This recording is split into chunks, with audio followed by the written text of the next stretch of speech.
mo kami itugyan sa panulay.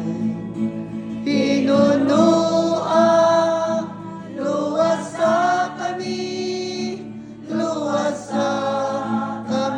sa dahutan.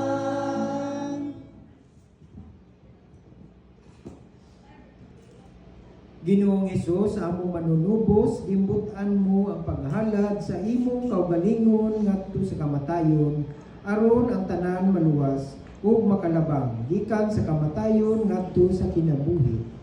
Nangalyupo kami kanimo, hupaya ang mga nanagsubok karon ug sapwanga diha sa imong mga mahigugmaong bukton ang among igsuon si Leopoldo.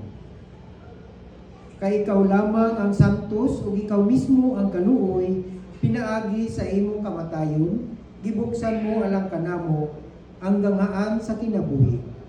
Ginoo, pasayloa si Leopoldo sa iyang mga kasalanan ug ihatag kaniya ang kalipay, kahayag ug kalinaw diha sa imong mahimayaong gingharian hangtod sa kahangturan. Amen.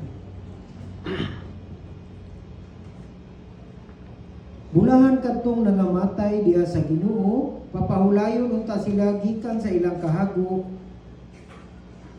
ug maguban kanila ang ilang mga maayong binuhatan. Pahulay nga dayon ihatag kang Leopoldo o Ginoo. Minimong kahayag ulan at kamiyaman Tudan ang kaniya hangtod sa kahangturan. Pahulay unta siya ang malinaw. Amen.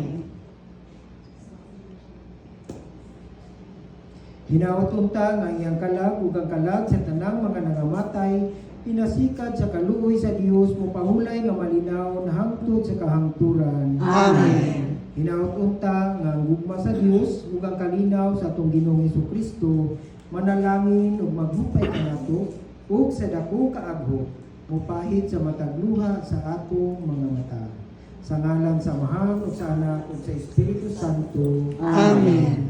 Palihog maglingkod, una na po ihatag kahunto ang katapusang awit, usa ka dakong pasalamat sa pamilya, sa paghatag ka na magigayon, na igano kayong kabahin, nining usa ka dako kayo nga selebrasyon, ug ang among pasubo gikan sa Team Asay sa Barangay Andaw Trapper, ipanangan nato sa pamilya ni pagbuloy sa tanan.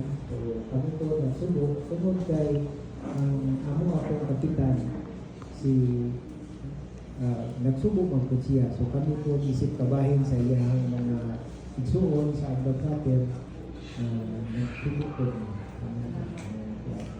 Gusto na po, magandang salamat ikaw sa Team Asay, ikaw nga ang team, ang grupo o Team Asay, para mabangon ang maot na pangalan sa Team Asay, kay basta may utang Asay, kaon na magiging ang kwanto. Kani ako alahi kung naay mga pakampo alang sa mga patay o pagduyog sa mga subanan, yung mausap ka ng mga birthday, mga gamita. So mauna na mo ang kung ginahimo. So wala na ang aking pamilya. Daghang salamat. Ato karon awito ang katapusang taon.